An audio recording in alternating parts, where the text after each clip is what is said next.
চলচ্চিত্রের পর্দায় নায়িকাদের অভিনয় দক্ষতার পাশাপাশি একটু বেশি আকর্ষণীয় অর্থাৎ সুশ্রীও দেখতে চান ভক্তরা।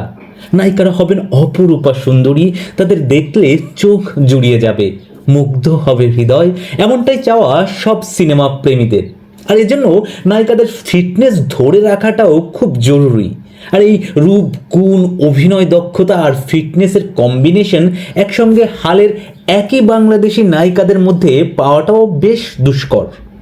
আর এই দুর্লভ কম্বিনেশন হাতে গোনা যে কজন নায়িকাদের মধ্যে আছে তাদের মধ্যে নিঃসন্দেহে বিদ্যা সিনহা মিম অন্যতম। লাস্যময়ী এই অভিনেত্রীকে দেখলে যে কোনো কট্টর সমালোচকও মুগ্ধ হতে বাধ্য। ধরে রেখেছেন ফিটনেস, নেই কোনো স্ক্যান্ডালও। তার রূপের প্রশংসা করতে গিয়ে দেবকন্যা এই উপমাটি ব্যবহার করলেও বোধহয় খুব বেশি বাড়িয়ে বলা হবে না। সুন্দরী প্রতিযোগিতায় চ্যাম্পিয়ন হওয়ার মধ্য দিয়ে পথ চলা শুরু করা বিদ্যা সিনহা মিম নাটক, বিজ্ঞাপন চিত্র, ওয়েব সিরিজ ছাড়াও বেশ কয়েকটি চলচ্চিত্রে অভিনয় করেছেন। সেই সব চলচ্চিত্রের বেশিরভাগই আবার ব্যবসা সফল। আমার আছে জল সিনেমার দিলশাদ, জোনাকির আলো সিনেমার কবিতা, পদ্মপাতার জল সিনেমার ফুলেশ্বরী, পরাণের অনন্যা, দামালের হাসনার মতো চরিত্র দিয়ে মিম দর্শকদের কাছে আলাদা একটা জায়গা করে নিয়েছেন। তবে সিনেমার অভিনয়ে নিজেকে এতবার প্রমাণ করার পরও চলচ্চিত্রে তাকে খুব কম দেখা যাওয়ায় ক্ষোভ রয়েছে ভক্তদের মনে। যদিও মিম বরাবরই বলে আসছেন তিনি বেছে বেছে কাজ করেন, কিন্তু ভক্তরা যে তাকে বেশি বেশি পর্দায় দেখতে চান।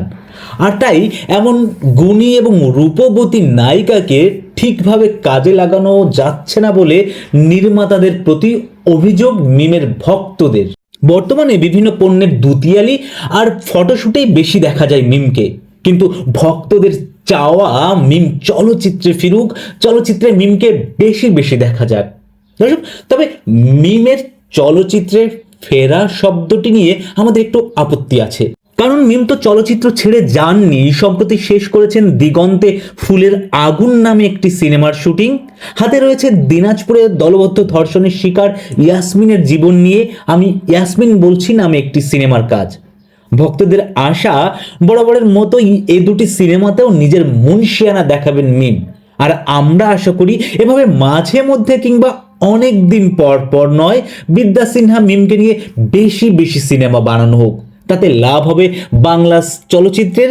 দর্শক, মিমের জন্য রইল আমাদের শুভকামনা রইল বাংলা সিনেমা ইন্ডাস্ট্রি আর আপনাদের জন্য।